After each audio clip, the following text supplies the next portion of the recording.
Welcome back to my channel. This is Carly with Bright Moon LLC. I'm here to teach you everything you need to learn about dispatching freight. I would like to start this video off by saying it is a very slow time in freight right now. I mean, it's coming out of a slow time. Like March, April, usually the season where produce starts picking up and things start looking good. Spring has sprung. It's starting to look brighter days. You know what I mean? So I want to real quick actually give you a disclaimer. Stop booking cheap freight. Don't do it.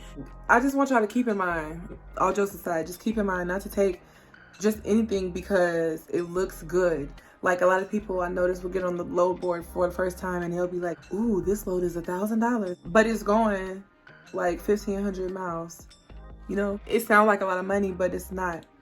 And keep it at least, I would say, if you have to have a number for semi trucks, keep it at like $2.50, $3 a mile for the rest of us. You know, people get upset, but when you book cheap freight, it really does affect the rest of the industry because when the brokers see that people are rejecting these loads, we get more power. Like, you know, they start giving you more money for the loads because they're like, well, we need somebody to book these loads.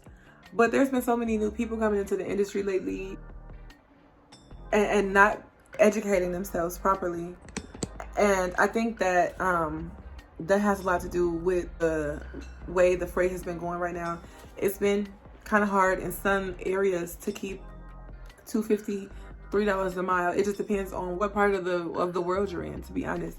So keep it at about $2.50, $3 a mile for semi trucks. I don't dispatch for box trucks anymore or hot shots. I don't book for those anymore, but that's just for the people who own their equipment. For the dispatchers, talk to your carriers and see what they want to keep it at. If they save like $5 a mile every time, just explain how that can be unrealistic. You want to be giving them realistic expectations. Nobody has time for games. You're going to be sitting there trying to find this $5 a mile load every single, and you can get some $5 a mile loads. You can do that with short loads especially. But you're going to be sitting there racking your brain after that first $5 a mile load. You might put them in an area where loads are looking like $1.80 a mile, you know what I mean? Like, and you don't have $5 a mile. So just explain how you want to be realistic. Do what you say that you're here to do, but also don't be unrealistic. Like, let's just be real. Let's give ourselves less issues. Also, a good tip that I would say, new dispatcher, is familiarize yourself with market trends. By market trends, I mean the things that are happening in the transportation industry in regards to how much freight is going in. Not necessarily that you have to know how much freight is going in and coming out of an area, but you should know, like, if there's a lot of loads here and there's not a lot of trucks here, you're gonna get a lot of money. But if there's a lot of trucks here but there's not a lot of loads here, everybody's fighting for these loads because there's so many trucks and there's so little loads. Like, everybody got to fight over them. That means you're gonna take that money, whatever money they give you. With all that being said, familiarize yourself with market trends. A good way that I do this is not only just playing around with the load boards. Like, I'll look in certain areas and I'll see the amount of loads that are there, like what they're paying, and that will tell you if it's a good market. Those are the things that you want. Those are the places you want to send your driver to. You want to send them to a good market. So a good way that I do this is I watch DAT has videos that comes out every Tuesday. It's called DAT IQ Live. And I have that video every Tuesday, and they talk to you about the market and the trends and stuff like that. So if it's easier for you to just sit there and listen to a video instead of doing active research, that might help you out. But still be doing your active research. Another tip that I want to give you guys, you know, you're getting people to sign up for your business. You want to make it worth their while. Try to remember to be as valuable as possible with your service.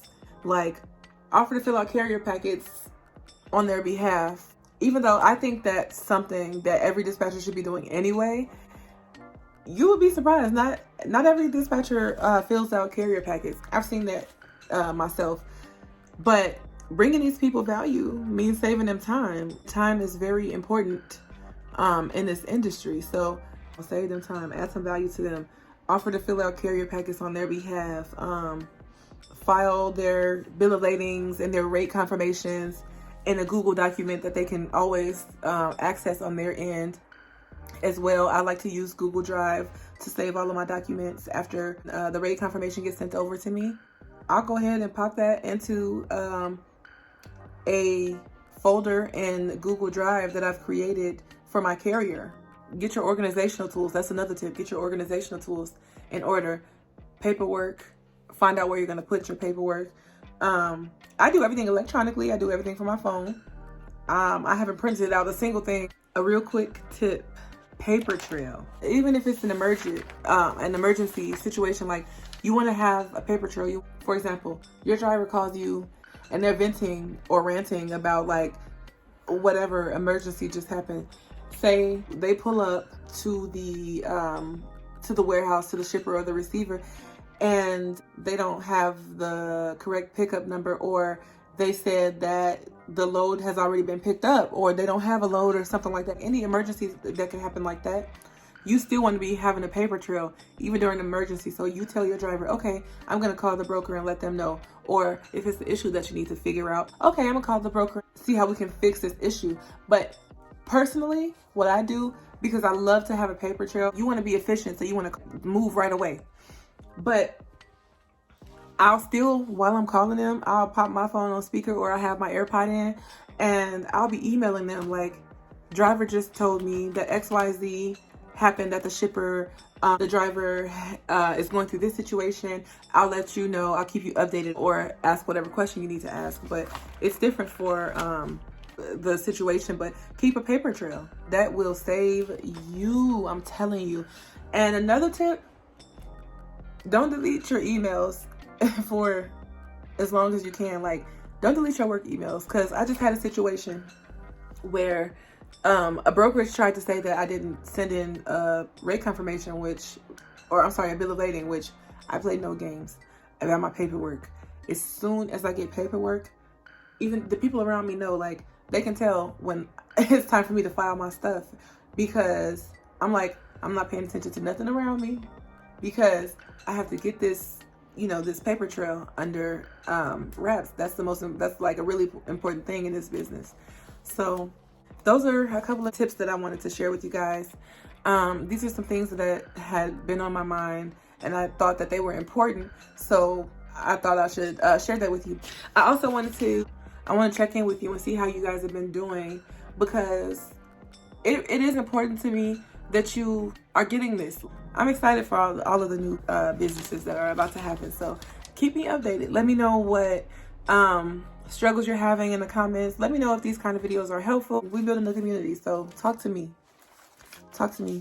And if you need help, if y'all need any one-on-one with me personally, check the link in the description box, because I'm doing currently 30 minutes and 1 hour consultation. So if you have any questions and you just need help, you stuck, you shook, you scared, talk to me. Once again, thank you guys for watching. Please like, share, and subscribe. And yeah, help me find a outro, please. Like, what should I say? I don't know, y'all. Ending these videos is so awkward. Thank you for watching.